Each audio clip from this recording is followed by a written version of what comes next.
मित्रों, वैसे तो बांग्लादेश के रिवॉल्यूशन के हवाले से बहुत सारे इंडिया के जो डिफेंस से जुड़े हुए लोग हैं वो लिखते रहे हैं पिछले काफ़ी दिनों से लेके। लेकिन आज सबसे इम्पोर्टेंट मेरे ख्याल से एक ओपिनियन इंडिया के अखबार द प्रिंट के अंदर शाया हुआ है, और ये ओपिनियन है फॉर्मर इंडियन आर्मी चीफ का, जनरल नरवाने साहब। नरवाने साहब वो शख्सियत हैं जो कि शायद इंडियन नॉर्थ ईस्ट को सबसे ज़्यादा जानते हैं। नरवाने साहब ने आज अपनी हुकूमत को और आर्मी को मशवरा दिया है कि ये जो बांग्लादेश का रिवॉल्यूशन है इसको ठीक तरीके से डील करने की ज़रूरत है। यानी गवर्नमेंट जो वहाँ पर आई हुई है उनके साथ लाइंस ऑफ कम्युनिकेशन खुले रखें और कोशिश करें कि इसका स्पिल ओवर इफेक्ट आपके इलाकों के अंदर ना आने पाए। और इंटरेस्टिंगली उन्होंने इस रिवॉल्यूशन को, ये जो बांग्लादेश के अंदर आया है, इसको कंपेयर करने की कोशिश की है 1980 के अंदर पोलैंड में एक इसी तरह का रिवॉल्यूशन स्टूडेंट्स का आया था उसके साथ। यानी वहाँ पर भी इसी तरह से बड़े बड़े मुजाहरे हुए थे और उनको फिर कंट्रोल करने के लिए गवर्नमेंट ने इसी तरह से फाशिस्ट तरीके अडॉप्ट किए थे। बड़ी वहाँ पर मार कुटाई हुई थी और काफ़ी वहाँ पर ज़्यादा खून खराबा भी हुआ था उन मुजाहरों के अंदर।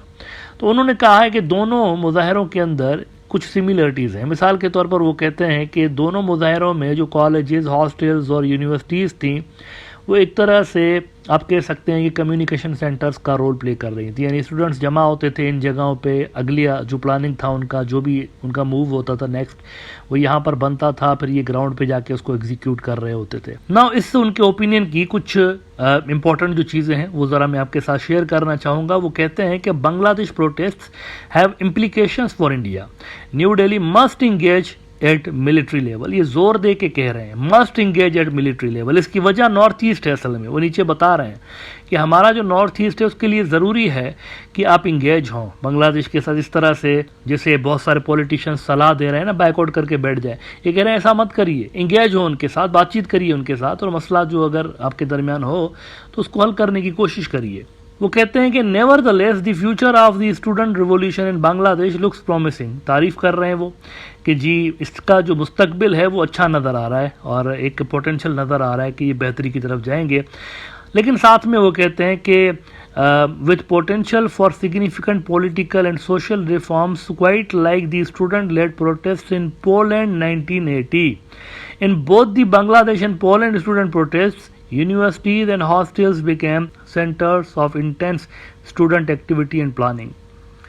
Their respective governments also responded with heavy-handed tactics, causing a large number of casualties, further exacerbating the situation.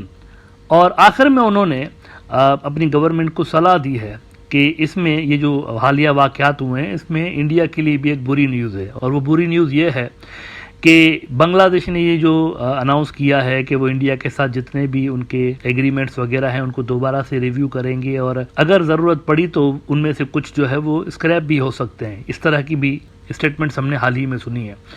कहते हैं कि while the student revolution in Bangladesh is primarily an internal matter, its ripple effects are being felt in India. The anti-India sentiment in Bangladesh, including calls from members of the interim government to review all India-Bangladesh agreements and treaties, is not a good sign.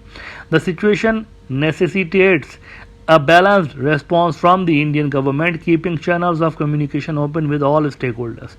तो वो कहते हैं कि ये जो सूरत हाल है हमारे लिए बेहतर नहीं भी हो सकती, लिहाजा इसको बैलेंस्ड अप्रोच आपने अडॉप्ट करनी है और उनके साथ बातचीत करके तो मसले जितने हो सके आपने रिजॉल्व करने हैं। अच्छा, आखिर में थोड़ी सी बात कर लें इंडिया के अंदर कुछ इंटरेस्टिंग डेवलपमेंट्स मीडिया में हमें नज़र आ रही हैं।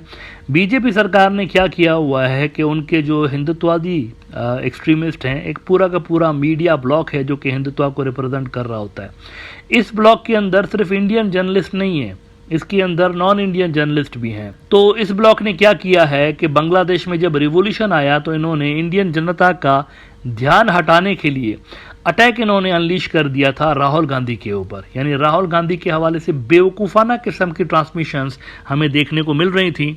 अब ये जो गलीज किस्म का प्रोपेगेंडा राहुल गांधी के खिलाफ स्टार्ट किया गया, इसमें कहीं ना कहीं पे मैं समझता हूं कि कांग्रेस पार्टी की खुद की भी गलती है। बांग्लादेश के मुद्दे को लेकर उन्होंने कुछ ज़्यादा विरोध नहीं किया। बीजेपी सरकार की जो फॉरेन पॉलिसी है इस पे ये भी उनके साथ हमनवा बन गए, क्योंकि इन्होंने समझा कि ये तो नेशनल मुद्दा है, नेशनल इंटरेस्ट का मुद्दा है, इस पे मोदी साहब को कुछ बोलना ही नहीं चाहिए।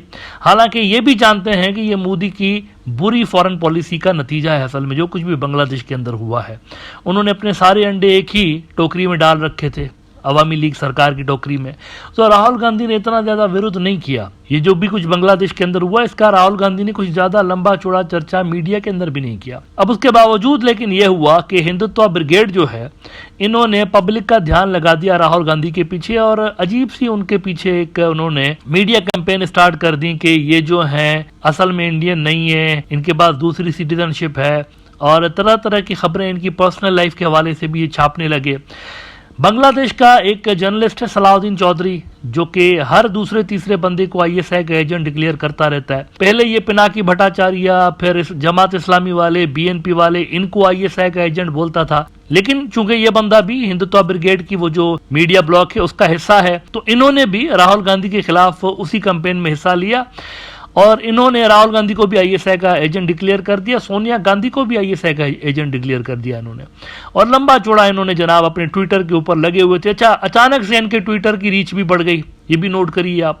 यानी इनके ट्विटर को कोई देखता ही नहीं था, चंद सौ लोग देख रहे होते थे। लेकिन वो जो हिंदुत्व की जो मीडिया विंग है, उन्होंने इनको कवरेज देना शुरू की, और उन्होंने इनको आगे किया हुआ था ताकि वो डिफेमेशन का केस, और अगर इस तरह की चीजें राहुल गांधी वाले अगर इनिशिएट करें तो सलाउद्दीन चौधरी चूंकि बांग्लादेशी है, तो लिहाजा इनके ऊपर करें ताकि ज्यादा कोई नुकसान उनको ना पहुंचे। अगर कोई इंडियन इस तरह की हरकत करता जर्नलिस्ट, तो कांग्रेस पार्टी वाले तो उसके ऊपर हरजाना दाखिल कर देते और भारी भरकम किस्म का उसके ऊपर डिफेमेशन का केस दाखिल किया जा सकता था। तो इन टेक्निकलिटीज के कारण हिंदुत्व ब्रिगेड ने जनाब आगे कर दिया सलाउद्दीन शुएब चौधरी साहब को। अब चौधरी साहब लग गए काम पे।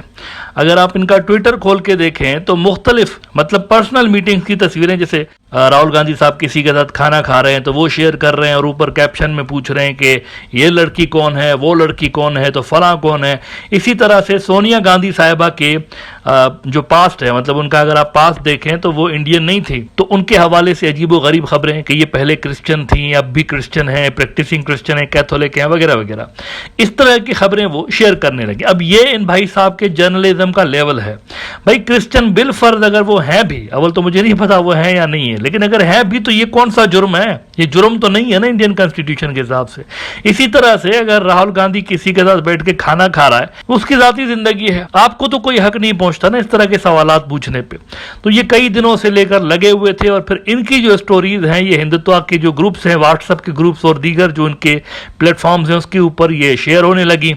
अब आज राहुल गांधी ने इनके ऊपर भी केस कर दिया है, और जो जयपुर डायलॉग वाला संजय दीक्षित का प्लेटफॉर्म है उसके ऊपर भी केस कर दिया है। नाउ ये इंसिडेंट भी जाहिर कर रहा है कि इंडिया के अंदर वो जो गोदी मीडिया और हिंदुत्व का जो एक ब्लॉक है मीडिया का, उनके पहले वाले मजे नहीं रहे। अब यानी उनको कन्फ्रंट किया जाता है इंडिया के अंदर, और इसकी वजह असल में मोदी की डिक्लाइनिंग पॉपुलैरिटी और डिक्लाइनिंग उसका जो असर और रसूख है बीजेपी के अंदर भी और इंडियन सिस्टम के अंदर भी, वो भी कहीं ना कहीं पे आपको इसमें नजर आ रहा है।